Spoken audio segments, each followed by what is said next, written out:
There's trouble in paradise. For years, the British Virgin Islands has been where the ultra-rich set up shell companies, which are shrouded by secrecy and weak governance.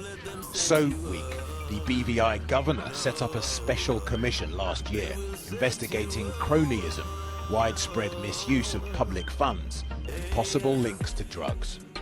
Then yesterday, the Premier Andrew Foy arrested by the Americans in Miami in connection with a cocaine plot.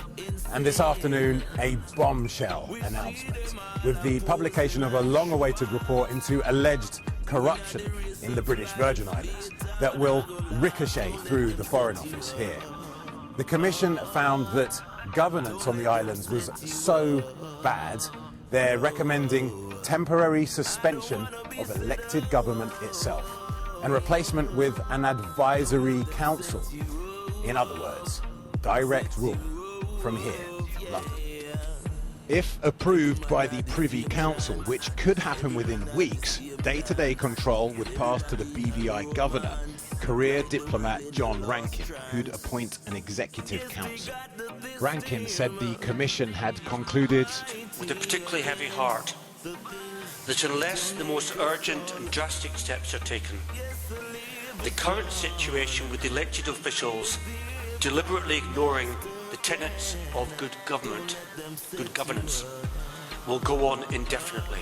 The Foreign Secretary, Liz Truss, said substantial legislative and constitutional change is required to restore the standards of governance that the people of the British Virgin Islands are entitled to. Your BVI government says transparent commission of inquiry is welcome. Premier Foy had embraced the commission when it was set up, and many in the BVI will see suspending his government as the old colonial power throwing its weight around. As for Foy's arrest, the commission and its findings are totally separate, insists the BVI governor. Foy's indictment is like reading a Hollywood script, accused of helping Hezbollah and the Sinaloa cartel try to smuggle cocaine through the BVI ports. But the commission recommendations are to be welcomed, say anti-corruption campaigners. Well, where are we today? We have a situation where the elected premier of the island has been arrested on suspected drugs trafficking offences. You've got a commission of inquiry saying there's endemic corruption. You've got our research which points to 92% of money laundering and corruption money that flows through the overseas territories being in the British Virgin Islands. It's a pretty damning picture, and it's all come together very quickly, really. It's clear that urgent and decisive action needs to be taken to reverse the direction of travel. Trouble in paradise, indeed.